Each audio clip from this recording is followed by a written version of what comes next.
Komuniteti musliman shqiptar në Zvicër ka mbledhur studiues shqiptar nga Evropa dhe troje shqiptare në simpoziumin shkencor të organizuar pikërisht në qendër të Zvicërës me temë Xhamitë shqiptare në Mërgat në shërbim të kombit të fesë dhe integrimit.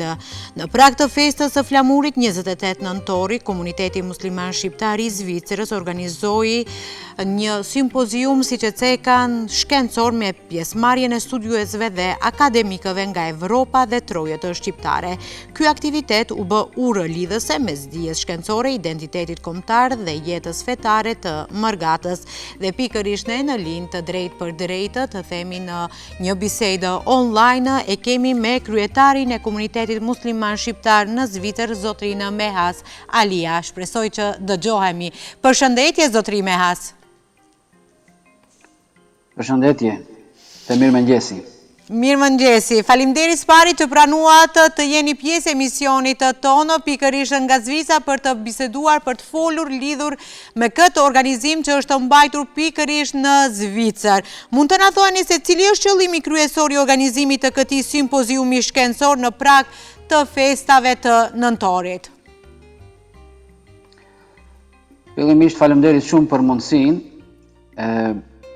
Në kuadër të festave të nëntorit, ku përfshihen data 22 nëntor, dita e alfabetit shqip, dhe 28 nëntori, dita e flamurit kombëtar ose pavarësisë së Shqipërisë, ne kemi organizuar viteve të fundit ditët e Mërgatës shqiptare në Zvicër, ku janë përfshirë kulore, tryeza shkencore, tribuna, dhe këtë vigjilje të festave organizuan pra edhe simpoziumin shkencor me temë pra ose me moto Xhamitë shqiptare në Mërgat dhe që janë në shërbim të fesë, kombit, gjuhës dhe integrimit.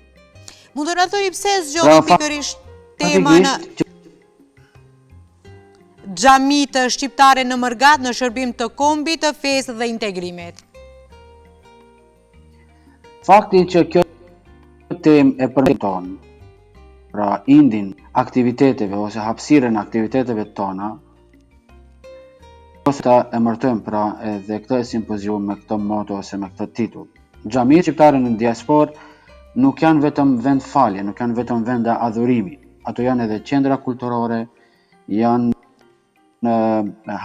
dhe identitare ku ushqehet pra për atë dheun, për gjuhën, për vlerat kombëtare, qendra identitare, janë edhe ambasadat e gjuhës shqipe, në kuptimin specifik të ambasadave që i kemi diplomatike, si dhe janë promotore të integritshëm pra në shoqërinë zvicrane. Mund të na thuani se çfarë domethënie ka ky organizim për diasporën shqiptare në Zvicër? Po, ky simpozium është një moment referimi. Ai shqiptar musliman është i pjekur, është mirë dhe është i aftë të debat të thellë shkencor edhe shoqëror. Po ashtu e konfirmon që janë ndër institucionet më të stabilizuara, më jetëgjate dhe më dinamike të diasporës. Kjo edhe u theksua disa herë nga vetë pjesëmarrësit, ku aty ishin akademik, sociolog, profesor, ambasador nga kori diplomatik, si dhe krerët e bashkive islame të vendlindjes. Dhe me që tashmë xhamitë tona, me në krye edhe komunitetin musliman shqiptar në Zvicër, kanë një traditë historike, kanë bërë historinë e tyre, kanë zhvilluar aktivitete, dhe është koha ku edhe kjo punë e madhe, kjo angazhim dhe kjo histori, kjo traditë të shikohet edhe nga perspektiva të tjera. Zotri Mehas, mund të na thoni se cilët janë përfitimet më të mëdha që komuniteti musliman shqiptar në Zvicër synon nga ky simpozium? Po fillimisht ne synojmë që të ndërtojmë një narrativ më autonome që reflekton realitetin faktikisht imamëve dhe të komunitetit tonë, të hartohen strategji të përbashkëta për formimin edhe më të mirë të kuadrëve të rinj, të imamëve, të këshilleve të xhamive, të djemve dhe vajzave tona, si dhe gjithashtu të forcohemi edhe më tepër në raport me bashkëpunimin ton me vendet e origjicionit atje, edhe me unionet e diasporës më të gjarë, pra në Zvicër. Ashtu kemi dashur që të nxjerrim në pa ose sa më shumë të përfitojmë nga kjo aktivitet, që xhamitë tona, kryesit dhe imam të vësohen për rolin që në ruajtjen e kombëtar, të vlerave tona kombëtare, të gjuhës shqipe dhe të vlerave tona të besimit. Mund të na thoni sa e rëndësishme është për ju që institucionet fetare në Mërga të jenë ura midis identitetit kombëtar dhe atij fetar? Mendoj se ne gjithmonë e kemi luajtur këtë rol, edhe si xhami që kemi qenë, qoftë në vendlindje, por edhe në diasporë. Dhe tash kur ne bashkëpunojmë në projekte të këtilla, dëshirojmë të përçojmë edhe më të tjerë mesazhin indiin kulturor, traditat tona që kanë të bëjnë me harmoninë fetare, me tolerancë. Mund të na të zhvillohet, të bashkëpunojmë. Kam ndërprerje. Mund të na thoni se çfarë rëndësie ka ky lloj bashkëpunimi midis bashkësive islame të vendeve tona? Po qëllimi është që bashkarisht pra të japim mesazhin tonë, të përçojmë mesazhin edhe bashkitë islame, sidomos krerët e bashkive islame, t'i përkrahin xhamitë tona në diasporët e origjinës, edhe këto dhe kohet, pra të analizohet dhe të shifet edhe nga tjera institucionale. Ne duam që me bashkitë islame të vendlindjes, përfshirë pra Shqipërinë, Maqedoninë e Veriut, Preshevën, bashkive islame atje, pastaj edhe Republikën e Kosovës, që bashkarisht pra t'i ruajmë vlerat tona shpirtërore me vendlindjen, por njëkohësisht edhe institucione të japën perspektivën e tyre për punën dhe angazhimin e xhamijave tona. Ideja e këtij simpozimi ishte që edhe me trojet vendet të bëhemi bashkë në Zvicër në këtë simpozium dhe të përçojmë mesazhin se ne duam kështu të dukemi të bashkuar, pa bariera, në Evropën tonë, në vendin tonë dhe në të ardhmen se si do të dukej normalisht bashkimi i shqiptarëve. Zotëri Meas, mund të na thuani se cilët janë sfidat kryesore për ruajtjen e identitetit fetar e kombëtar në diasporë? Normalisht ne i friksohemi shumë asimilimit. Një nga sfidat kryesore do themi kombit ose vlerave tona kombëtare është se si ta ruajmë gjuhën shqipe, se si të mos lejojmë pra që brezat e rinj të ndihen të huajsuar, të vetmuar, të lënë anësh dhe se si t'i inkuadrojmë ato në vendimmarrje në qendrat tona këtu. Gjithashtu është një sfidë e madhe ritmi modern i jetës që shpesh pra neve na largon nga do themi familjet, nga qendrat, ndoshta edhe nga farefisi nga vendet tona të origjinës, dhe një është se si pra t'i përgatisim kuadrat tona për narrativën dhe për kontekstin evropian. Ajo që është më kryesorja është të rinjt tanë, gjuha jonë, gjuha shqipe, si ruhet në qendrat tona, si të ruhet në diasporë, dhe ne besojmë se kur do ta ruajmë, kur të rinjt tanë dhe të rejat tona do të lexojnë në gjuhën shqipe, ata ose ato do të lexojnë për islamin e shëndetshëm, për islamin ton, për traditën ton islame shqiptare, dhe besoj se kjo traditë do t'ju bëjmë aty tyre, pra të rinjve, do të na bëj mirë neve, do t'ju bëj mirë shoqërisë ku neve prem këtu, dhe do ta ruajmë pra indin tonë dhe tabanin tonë.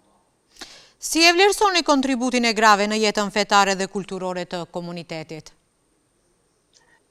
Po tashmë komuniteti musliman shqiptar në Zvicër është një komunitet që përfshin edhe sektorin e femrës ose gruas. Në disa xhami, në një pjesë të xhamive, në këshillat e xhamive janë aktive pra edhe gratë, vajzat. Në Zvicër vajzat tona janë të shkolluara, vazhdojnë të shkollohen edhe më tutje, edhe fakti që në simpoziumin shkencor morën pjesë doktoresha dhe eksperte juriste me zërin e tyre kritik sidomos, tregon për vlerat që kanë dhe respektin që kanë në komunitetin musliman shqiptar në Zvicër. Dhe ne apelojmë që të vazhdohet edhe më të tjerë. Vetë në kryesinë e komunitetit musliman shqiptar këtu, i kemi 2 motra që përfaqësojnë pra gjininë femnore ose sektorin. Në kuadër të organizimit tonë institucional të komunitetit musliman shqiptar në Zvicër e kemi themelu gjithashtu edhe komisionin ose departamentin e gruas. Ideja është që ato vlerat që janë shumë të mirëfillta dhe janë shumë serioze, ti inkorporojmë edhe brenda institucioneve toneve dhe t'i japin edhe kontributin e tyre. Padyshim janë vlerë shumë thelbësore dhe strategjike e komunitetit musliman shqiptar në Zvicër. Zotri Meas, mund të na thoni se çfarë rëndësie ka prodhimi i literaturës fetare kombëtare në diasporë? Mendoj se është e një rëndësie të madhe dhe është strategjike. Pa literaturë në gjuhën shqipe nuk ka arsye të presim që brezët e rinj të ruajnë identitetin. E përmendja edhe më lartë, jo vetëm identitetin ton kombëtar, gjuhën ton, traditat tona, historinë ton, por edhe atë të besimit. Prandaj ne duhet të punojmë shumë në këtë drejtim, të bashkohemi, të kemi projekte kombëtare, jo vetëm ne si xhami, jo vetëm si komunitet musliman shqiptar këtu, por të jemi bashkë edhe me forcat e tjera, me subjektet e tjera, qofshin ato kulturore, diplomatike apo edhe të besimeve të tjera, dhe t'i kemi disa projekte qendrore, kombëtare, ku në krye të këtyre do duhet të ishte për shembull ruajtja e gjuhës shqipe, sepse përmes kësaj ne do të ruajmë vlerat e besimit, do të ruajmë historinë, traditën tonë, kulturën tonë, kështu me radhë. Literatura fetare, kulturore dhe ajo që është gjuhësore do të jetë ajo ura që na lidh pra neve me fëmijët tanë ose me brezat që do të vinë pas nesh. Mund të na thoni se si ndikojnë xhamit në ruajtjen e gjuhës shqipe te prezi i dytë dhe i tretë i emigrantëve? Që edhe në histori, edhe në të kaluarën, xhamit kanë luajtur një rol shumë të rëndësishëm në gjuhën shqipe apo të identitetit tonë kombëtar. Imamët në xhamit tona, në kursitë e tyre, në mimberet e xhamive flasin shqip, predikojnë shqip. Fëmijët pra i mësojmë në xhamit tona disa herë gjatë javës dhe ajo bëhet në kryesë. Literatura është ose lëndat ose literatura, librat të cilat i përdorim në shqipe, jetët kulturore që realizojmë duke shënuar data të rëndësishme kombëtare, siç janë festat e nëntorit, siç është pavarësia e Republikës së Kosovës dhe ngjarje të tjera të cilat janë edhe me karakter fetar, por që organizohen të gjitha në gjuhën shqipe, tribunat e kështu me radhë. Ka edhe programe të tjera që janë, do themi, kulturore, por drejt për drejt ndërlidhen me mësimin e gjuhës shqipe. Ne si xhami, edhe si komunitet musliman shqiptar në Zvicër, kemi pasur iniciativa dhe i kemi mbështetur pra klasat e gjuhës shqipe ose kemi mbështetur shkollën shqipe, kemi asistuar në formimin e klasave të shkollës shqipe, bashkëpunim të mirë me dhe prindër shqiptar që angazhohen për ruajtjen e gjuhës shqipe ose në brenda kuadrat që vepron në Zvicër. Kjo pra e bën xhamin një shtyrë të ruajtjes së gjuhës dhe identitetit. A mendoni këtë lloj simpoziumi të themi ta ktheni në një traditë? Ne vetëm se kemi filluar me shënimin e ditëve të Mërgatës shqiptare në Zvicër, ku tani e disa vite pra organizojmë aktivitete të ndryshme. Si vjet pra këtë vit organizuam simpoziumin shkencor dhe ne synojmë që në të ardhmen diaspora jonë këtu në Zvicër shqiptare me në krye komunitetin musliman shqiptar në Zvicër të organizojmë tryeza serioze shkencore dhe të bëhemi, e themi, qendra e organizimeve të tryezave shkencore me karaktere të këtilla, me tema të nivelit të këtill. Pra siç janë simpoziumet, konferencat, tryezat e rumbullakta dhe veprimtaria jonë tashmë, do themi, 40 vjeçare në Zvicër të analizohet, të vlerësohet, po edhe të kritikohet, sepse ne edhe kemi bërë shumë punë të mëdha, shumë punë të mira, po ndoshta edhe her pas here kemi gabuar dhe aty ku kemi gabuar të përmirësohemi dhe të forcohemi edhe më shumë. Zotëri Meaz, në fund cili do t'ishte mesazhi juaj për festat e nëntorit për Mërgatën në diasporë? Po, festat 22 nëntori dhe 28 nëntori na kujton se identiteti kombëtar është amanet, është një vlerë e madhe dhe na tregojnë pra se kush jemi dhe çfarë duhet të bëjmë dhe në çfarë rrugë të ecim më tutje. Si dhe xhamisë shqiptare në diasporë të vazhdojnë të mbesin shtylla të kombit, të fesë dhe të integrimit shoqëror. Të ruajmë vlerat tona, të ruajmë gjuhën, të ruajmë besimin, të ruajmë kulturën, të qëndrojmë të bashkuar dhe të lidhur fort me vendlindjen, si dhe të kontribojmë pra në vendin ku jetojmë dhe në shoqërinë ku jetojmë. Shoqëria zvicerane i ka pritshmëritë e veta dhe normalisht që ne duhet të punojmë edhe në këtë drejtim, por duke mos i harruar kurrë rrënjët tona dhe origjinën tonë. Ju falimderit edhe një herë që ishit pjesë e emisionit tonë në ritmi i ditës, si dhe ju falemderoj për gjithë atë punë që e bëni pikërisht për Mërgatën, për shqiptarët që jetojnë dhe veprojnë në diasporë. Gjithë të mirat edhe një herë ju falemderoj dhe urime festa edhe juaj atje gjithëve në diasporë. Urime feste e 28 nëntorin edhe për ju që një atje dhe gjithë mirat. Falimderit.